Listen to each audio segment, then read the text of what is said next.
Thailand ও কম্বোডিয়ার মধ্যে সীমান্ত সংঘর্ষ চতুর্থ দিনেও থামেনি। পাল্টাপাল্টি গোলাগুলিতে উত্তপ্ত সীমান্ত এলাকা। যুদ্ধবিরতির আলোচনার সম্ভাবনা জোরালো হলেও শান্তি ফেরেনি। এতে দুই দেশের অন্তত ৩২ জন নিহত এবং সীমান্ত থেকে বাস্তুচ্যুত হয়েছেন প্রায় ১,৭৫,০০০ মানুষ। কম্বোডিয়ার সামরাং শহরে ভোর থেকে নিয়মিত গোলার শব্দ শুনছেন সাংবাদিকরা। সংঘর্ষস্থল থেকে এই শহরের দূরত্ব প্রায় ২০ কিলোমিটার। কম্বোডিয়ার প্রতিরক্ষা মন্ত্রণালয় জানায়, ভোর ৪টা ৫০ দুটি বিরোধপূর্ণ মন্দিরের কাছে সংঘর্ষ শুরু হয়। তবে যুদ্ধবিরতির আলোচনার সম্ভাবনা জাগিয়েছে মার্কিন প্রেসিডেন্ট ডোনাল্ড ট্রাম্পের মধ্যস্থতা।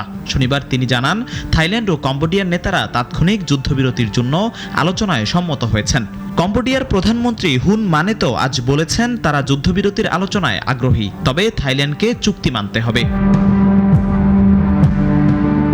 থাইল্যান্ডের ভারপ্রাপ্ত প্রধানমন্ত্রী ফুমথাম ওয়ে চাইয়াচাই ট্রাম্পের প্রচেষ্টার প্রশংসা করলেও বলেছেন, কম্বোডিয়ার আন্তরিকতা প্রয়োজন। তিনি ফেসবুকে লিখেছেন, থাইল্যান্ড নীতিগতভাবে যুদ্ধবিরতিতে সম্মত, তবে আলোচনার আগে সংঘর্ষ বন্ধ করতে হবে। জাতিসংঘের নিরাপত্তা পরিষদ শুক্রবার রুদ্ধদ্বার বৈঠকে অবিলম্বে যুদ্ধবিরতির আহ্বান জানিয়েছে। যুক্তরাষ্ট্র, চীন ও মালয়েশিয়া সহ অনেক দেশ শান্তির আহ্বান জানালেও সীমান্তে উত্তেজনা কমেনি। স্থানীয়রা বলছেন, দ্রুত সমাধান না হলে পরিস্থিতি আরও ভয়াবহ হবে। জিহাদুল ইসলাম, নাগরিক।